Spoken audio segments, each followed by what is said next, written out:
I was in 10th standard जब मैंने decide किया था कि I will be taking science in 11th, rather PCB और PCM। और तब बहुत लोगों से मुझे एडवाइस मिली थी और मुझे बताया गया था that physics is going to be the most difficult subject out of all the three. और तब मैंने सोचा था that I will make physics as my favourite and strongest subject, as a challenge, rebellious kid type. And when I stepped into 11th, सब ठीक ठीक चल रहा था, but when rotational motion starts, like the real physics begins from there, right? And there is actually a concept in rolling which made me fall in love with it. So physics मेरा favorite subject रहा है, as it seems very interesting to me. इतना conceptual है, there's nothing to cram much and you have everything to understand. But मैंने 11th में बहुत mistakes की जिनकी वजह से I am not able to make it the strongest one for me, और I am not able to score well in my 11th exams. लेकिन from 12th I identified those mistakes and I worked on it and I finally get 97 on 100 in physics in my board examination and 170 on 180 in my NEET examination. So in this video I am going to tell you about the mistakes जो मैंने की थी and I think which probably you might be doing at this stage. तो अगर आप ये करना बंद कर देते हैं and you can work on these mistakes, you can simply improve your physics drastically. I have divided the video into 2 segments. तो पहले segment के अंदर हम देखेंगे कि what is actually making physics difficult or tough for all of you. किस वजह से physics समझ नहीं आ रही है या क्यों tough लग रही है. And in the next section we will be discussing that what are these mistakes जो आप commit कर रहे हैं और आप कैसे उन्हें improve कर सकते हैं. So hi everyone, this is Samiksha and let's get started. Physics आपको 2 रीजंस की वजह से टफ लग सकती है. Number 1, you don't have the conceptual clarity. Conceptual clarity होना बहुत ज़रूरी है ताकि आपको हर क्वेश्चन बिल्कुल अलग ना लगे और आप हर तरह का क्वेश्चन सॉल्व कर सके. Conceptual clarity is very important and every topper, everybody जिसके अच्छे मार्क्स हैं फिज़िक्स के अंदर, they have spent hours in conceptual clarity, right? I myself have put in so much work to get that conceptual clarity. और conceptual clarity अभी लेके आने में आपको टाइम लगेगा, लेकिन ये टाइम आपको बहुत अच्छा लगेगा जब आप एग्ज़ाम में बैठे होंगे और आपके वहाँ पर बहुत टाइम बच रहा होगा. Just because you have the conceptual clarity, आपको कोई कन्फ्यूजन नहीं है और आप कोई मिस्टेक कमिट करेंगे इसकी प्रोबेबिलिटी बहुत कम हो जाती है. द अदर थिंग जिसकी वजह से आपको फिजिक्स डिफ़िकल्ट लग रही होगी is because you are not solving enough questions. Multiple choice questions और प्रीवियस ईयर क्वेश्चन सॉल्व करना बहुत इंपॉर्टेंट है. And why specifically previous year question? Because वो आपको बताते हैं कि आपके एग्जामिनेशन में किस लेवल के क्वेश्चंस पूछे जा सकते हैं, किस तरह के क्वेश्चंस पूछे जा सकते हैं. और प्रीवियस ईयर क्वेश्चन का इम्पॉर्टेंस आपको एंड में जाके पता लगेगा व्हेन यू सी कि कितने प्रीवियस ईयर क्वेश्चन रिपीट होकर आते हैं आपके एग्जाम के अंदर. So these are the 2 things जिसके ऊपर आपको फोकस करने की ज़रूरत है. So let me tell you कि ये सब चीज़ आपको एक जगह पर मिल सकती है in a way cheap manner yet smart manner, and that is just by taking one app subscription. You will get all the MCQs, previous year questions and concepts in your hand, and that is the Memo Neat app. Let me in detail make you understand all the features of the app. तो firstly talking about notes. जब आपने एक बार lecture देख लिया है and you feel like you have gain the conceptual clarity, अब आप इन notes के थ्रू वो आवर्स ऑफ इन्फॉर्मेशन को मिनट्स में रिवाइज कर सकते हैं. इन नोट्स के अंदर फ्लो चार्ट्स हैं, डाइग्राम्स हैं, टेबल्स हैं, जिसकी वजह से इतनी वाइड इन्फॉर्मेशन को कंसाइज फॉर्म में लिखा गया है ताकि आप क्विकली और स्मार्टली पूरे चैप्टर को सिर्फ 10 मिनट में रिवाइज कर सकते हैं. ऑल्सो यू कैन सी कि ये नोट्स कितने कलरफुल है, so good for your eyes. They have mnemonics in it जो आपकी मदद करेंगे इंपॉर्टेंट इन्फॉर्मेशन को याद करने में. Also they have very importantly previous year question tagged in it जो इंडिकेट करेंगे कि चैप्टर का मोस्ट इंपॉर्टेंट टॉपिक कौन सा है. तो इस तरीके से आप एक वाइज मैनर में पूरा चैप्टर रिवाइज कर सकते हैं through this notes. Next are these conceptual building questions. तो ये क्वेश्चंस बहुत इजी क्वेश्चंस हैं, रैपिड क्वेश्चंस हैं, बट ये आपकी हेल्प करेंगे इन ऑर्डर टू सी कि आपने अपने कंसेप्ट्स के ऊपर कितना कमांड पाया है. सो दे आर वेरी इंपॉर्टेंट ताकि आपको पता लगे कि कंसेप्ट से कैसे क्वेश्चंस बन सकते हैं. They are actually design from the video lectures जो मेमो नीट ऐप के ऊपर अवेलेबल है, तो आप जाके ये सॉल्व कर सकते हैं. other thing available here is your previous year questions and similar previous year questions. तो previous year question की importance मैं आपको बता ही चुकी हूँ. आप यहाँ से इनको solve कर सकते हैं और आप इनके video solutions भी यहाँ से देख सकते हैं, which is a very important feature. Video solutions आपके लिए अच्छे हैं बिकॉज कभी हमें टेक्स्ट सॉल्यूशन समझ नहीं आते हैं, तो for the ease of understanding video lectures will help you, video solutions will help you. Then they have similar previous year questions and the similar previous year question के अंदर क्या है कि प्रीवियस ईयर क्वेश्चन जैसा ही work method है, सिर्फ magnitudes language को थोड़ा ट्विस्ट और चैलेंजिंग बनाया गया है. और ये क्वेश्चन सॉल्व करके आपको एक्चुअली पता लगेगा, same previous year question solve करके शायद आपकी उतनी हेल्प ना हो, लेकिन in similar previous year question को सॉल्व करके आपको पता लगेगा कि क्या आप एग्जाम के लेवल के क्वेश्चन सॉल्व कर पाते हैं या नहीं. So they are very smartly design and very helpful for you at this stage. इसके अलावा मैं आपको रिकमेंड करूँगी to purchase these NTA PYQ books, जिसके अंदर सिर्फ NTA के प्रीवियस ईयर क्वेश्चन है और लास्ट स्टेज में ये आपके लिए बहुत हेल्पफुल रहेंगे to solve the type of questions जो आपके एग्जाम में पहले से आ चुके हैं. So you can also purchase these NTA PYQ books. This is a very unique one and it is कि यहाँ पर अवेलेबल है NCERT के एग्जाम्पल क्वेश्चन और NCERT के back exercise question in the format of MCQs. तो आपको नहीं सोचना है कि क्योंकि हमें पता है कि NCERT एग्जाम्पल से डायरेक्ट क्वेश्चन पूछे जाते हैं आपके एग्जाम के अंदर, आप प्रीवियस ईयर क्वेश्चन चेक कर सकते हैं. एंड यहाँ पर इन्होंने उन NCERT एग्जाम्पल और बैक एक्सरसाइज क्वेश्चंस को, जो जनरली 3 मार्क 5 मार्क क्वेश्चंस होते हैं हमारे बोर्ड एग्जाम के अंदर, उन्हें MCQ के अंदर कन्वर्ट करके दिया है. तो आपको कोई एक्स्ट्रा मेहनत नहीं करनी है, आप सिर्फ ये क्वेश्चन सॉल्व कीजिए और आपके बैक एक्सरसाइज और एग्जाम्पल के भी सारे क्वेश्चन सॉल्व हो जाएंगे. Once you are done with all these concepts, formulas and question practice, now they also have the advanced and tough level questions for all of you.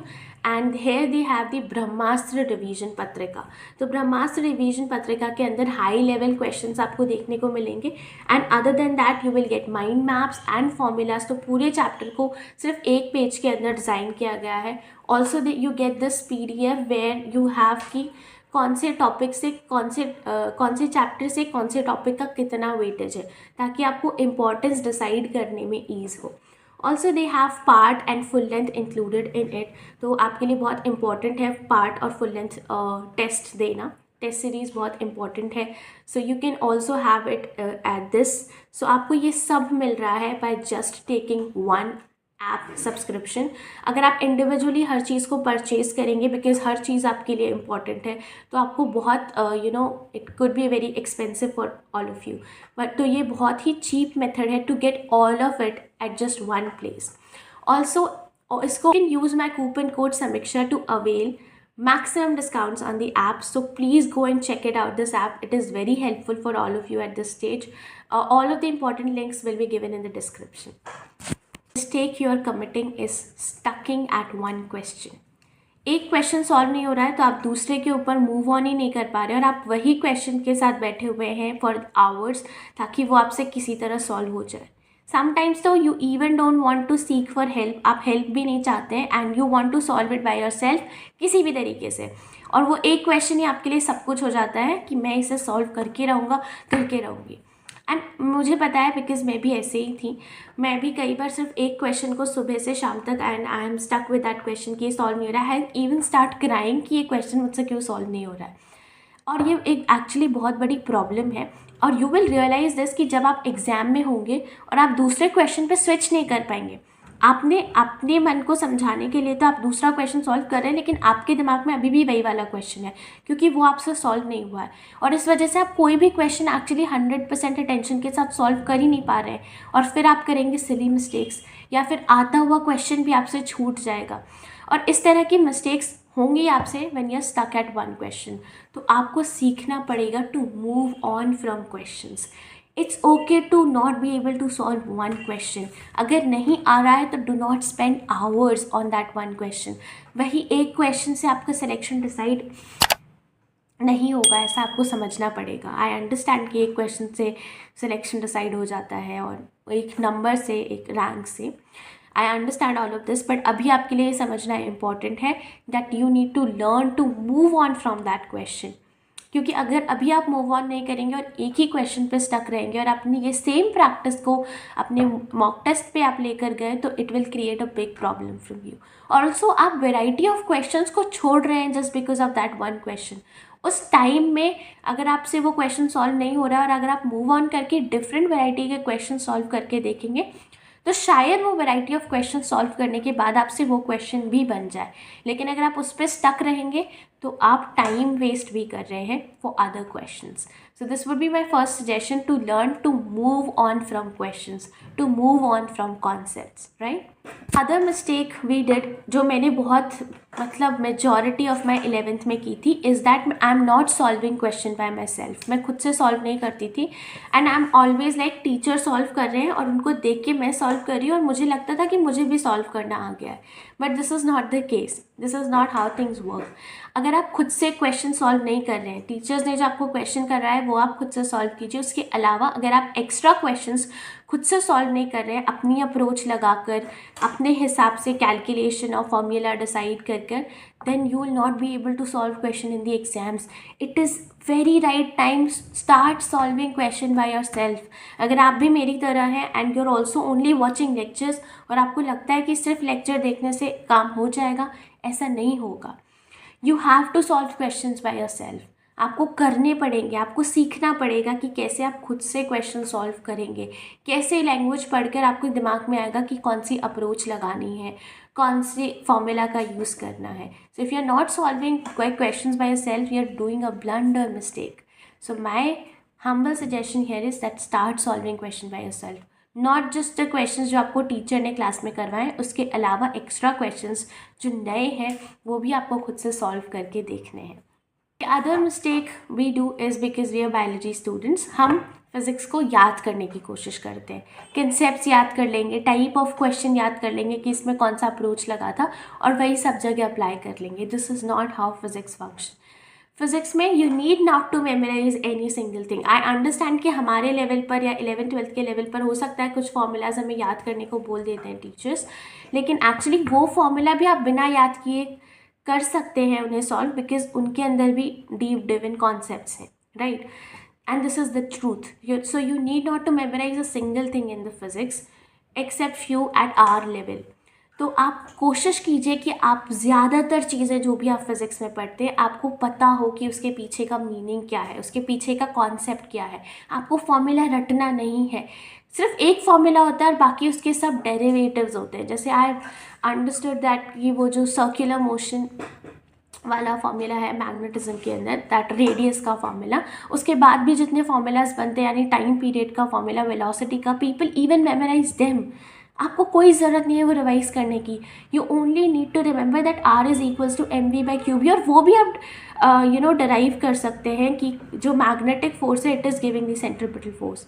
So it is all of concepts. आपको कुछ याद नहीं करना है। जितना ज़्यादा physics को memorise करने की कोशिश करेंगे, फॉर्मूलाज को मेमोराइज़ करने की कोशिश करेंगे और खुद से डिराइव करना नहीं सीखेंगे, खुद से कॉन्सेप्ट्स अप्लाई करना नहीं सीखेंगे, उतना फिज़िक्स आपको टफ लगेगी, उतना फिज़िक्स को गलत डायरेक्शन में लेकर जाएंगे।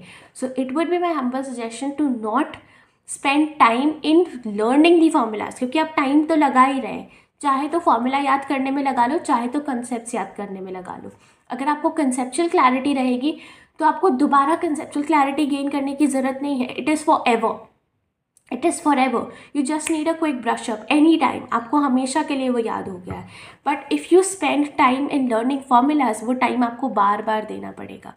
सो I will suggest you to spend time in learning concepts, उनको और स्ट्रेंथन करने में अपना टाइम लगाइए despite of giving your time in learning formulas. Last mistake we do is कि हम क्या करते हैं, हम फिज़िक्स को रखते हैं अपने प्लान के बिल्कुल एंड में। मैं अपने दिन के बिल्कुल एंड में फ़िज़िक्स करूँगा, जस्ट बिकॉज फिज़िक्स हमें ज़्यादातर नीट एस्पायरेंट्स को पसंद नहीं होती।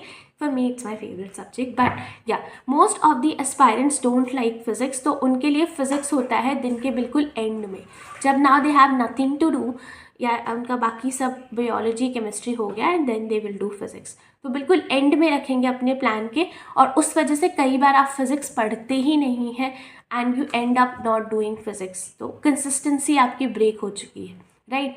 सो I will suggest you to eat the frog first. सबसे पहले वही चीज़ कीजिए जो आपको सबसे ज़्यादा डिफ़िकल्ट लगती है. If to you physics seems difficult, then do physics first thing in the morning. सबसे पहला सब्जेक्ट ही जो आप पढ़ेंगे वो फिज़िक्स होना चाहिए दिन के लिए, अगर it is the subject which is the most difficult for you. आपको उसको छोड़ना ही नहीं है. जो डिफ़िकल्ट है अगर आप उसके ऊपर ही फोकस नहीं कर रहे और जो ईजी है या जो आपको आता है आप उसके ऊपर फोकस कर रहे हैं, तो इम्प्रूवमेंट नहीं हो सकता.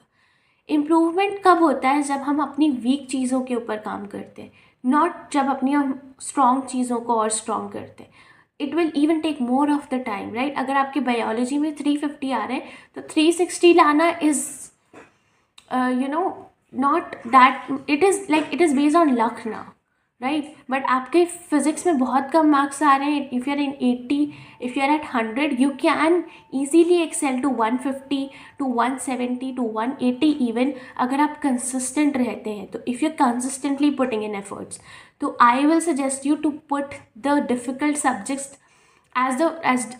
put the difficult subjects to do first thing in the morning. So I will suggest you to do physics as the first thing in the morning, अगर ये आपके लिए मोस्ट डिफ़िकल्ट सब्जेक्ट है तो. सेम गोज़ फॉर अगर आपकी organic difficult लगती है, इनऑर्गेनिक डिफ़िकल्ट लगती है, तो put them as the first thing in the morning. Because eating the frog first आप बिल्कुल रिलैक्स हो जाएंगे पूरे दिन के लिए कि हाँ मैंने मोस्ट डिफ़िकल्ट काम तो अब कर लिया है, और आप बाकी चीज़ों को इवन ज़्यादा प्रोडक्टिविटी के साथ करेंगे. So these are the 4 mistakes which I feel like you all be doing, और मुझे लगा कि आपको बता देना चाहिए ताकि आप करना बंद कर दें and it do got easy for you. So it's too cold now, so I think we should end up this here. I will keep on sharing this type of content to help you up in leveling up your niche journey, and that is it. Thank you so much. Stay tuned.